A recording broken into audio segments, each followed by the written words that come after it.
ماتش مصر وموزمبيق، انا اقول لك ابتدينا بدايه جامده. الشوط الاول في الدقيقه الثانيه الكوره بتقلش من صلاح وبتروح لمصطفى محمد. الشهاده لله، مصطفى محمد بيلفها لفه حلوه حلاوه وبيجيب الجون الاول لمنتخب مصر. امادي 16 وادي امامنا فرصه محمد صلاح وهدف فاول وفرصه وهدف فاول. ومن بعد الجون ده ما تعرفش ايه اللي حصل، ما استغلناش البدايه دي وابتدى البطء والعشوائيه يظهروا. هو ده المنتخب اللي احنا متعودين عليه. هو طبعا اديت الثقه لموزمبيق ان هم يهاجموا وكان عندهم اكتر من فرصه. منتخب ليه؟ ما احنا بنشجعك اهو، العب بقى. فين روح المنتخب اللي نفسنا نشوفها؟ فين العب برجوله؟ فين متع الكوره؟ ما تخافش يا صلاح على رجلك، مش هيحصل لها حاجه ان شاء الله. ما تخافش يا تريزيجيه. فين لعبك يا زيزو؟ فين النني وفين محمد حمدي؟ فين يا رجاله؟ ده احنا نطلع شوط اول 3-0 مستريح، ده لو لعبنا برجوله يعني. وبعدين عندنا الدفاع مش حلو ليه ما اعرفش.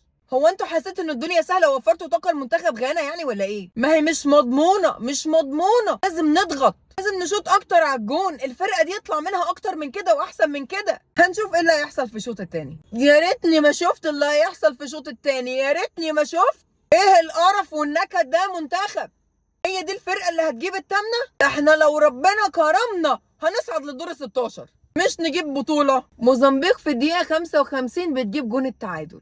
3 وكرة موزمبيق الخطيرة. بعدها ب3 دقايق موزمبيق بتجيب الجون الثاني. الثقة واداله الرغبة، وادي خطأ دفاعي وانفراد. موزمبيق بتعمل عليك ماتش. موزمبيق اللي عمرها ما صعدت هتلعب عليك ماتش.